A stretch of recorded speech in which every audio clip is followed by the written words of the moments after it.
Oui, rentrons dans le vif du sujet qui est bien sûr votre présence, la paroisse, mais surtout, puisque nous sommes dans la période du carême, le fameux chemin de croix œcuménique. C'est ça?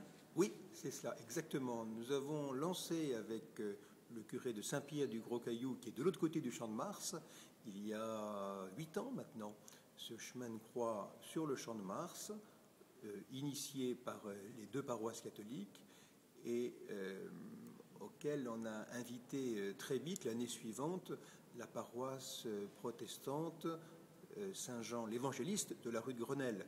On a associé le pasteur à la préparation. Donc c'est un chemin de croix qu'on a remodelé Ouais. selon des stations plus proches de l'Évangile. Et Alors, rappelons peut-être ce qu'est un chemin de croix, tout simplement, avant de parler du vôtre. voilà. Un chemin de croix, c'est un chemin de suite du Christ sur cet itinéraire qui va de son arrestation à la mise au tombeau. Alors, rappelons un peu le contexte. Voilà. Le Christ est seul dans le jardin de Christ est seul dans le jardin de Gethsémani avec ses Gethsémani, apôtres. avec les apôtres. Et là, il est arrêté. Il prie, il est arrêté, et là, il est emmené, il est jugé, et différentes scènes se succèdent et sont rapportées pour l'essentiel dans les évangiles.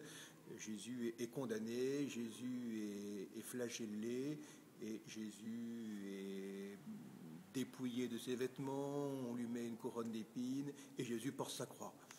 Jésus aussi transmet des paroles fortes. Père, pardonne-leur, ils ne savent pas ce qu'ils font. Femme, voici ton fils. Fils, voici ta mère. Entre tes mains, je remets mon esprit. Des paroles qui sont évidemment méditées et portées pendant ce chemin de croix, dans ce qu'on appelle des stations, des haltes, où on évoque une des scènes de ce chemin qui va jusqu'au Golgotha, où la croix est plantée, où le Christ meurt. Alors c'est incroyable ce Christ qui va de plus en plus vers la souffrance et qui arrive encore à enseigner son peuple, c'est-à-dire nous finalement. Oui, ce n'est pas la souffrance pour elle-même. Hein. C'est pas, non, bien sûr, mais il l'a vécu c'est, quand même. C'est hein. tout l'amour. Oui, mais il l'a vécu.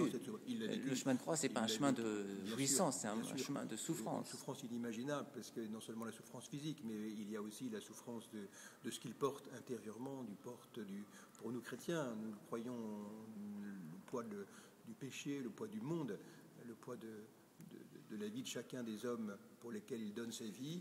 C'est l'amour qui fait la valeur de cette offrande, de ce chemin de la croix. Et ce Christ, jusqu'au bout, il a des moments de silence, mais jusqu'au bout parle, il répond et donne évidemment des paroles qui pour nous sont très fortes. On parle des 7 dernières paroles que nous transmet l'Évangile, les 7 paroles du Christ en croix, cette verset de l'Évangile, cette phrase qui sont pour nous fortes de méditation, de contemplation, aussi de nourriture spirituelle.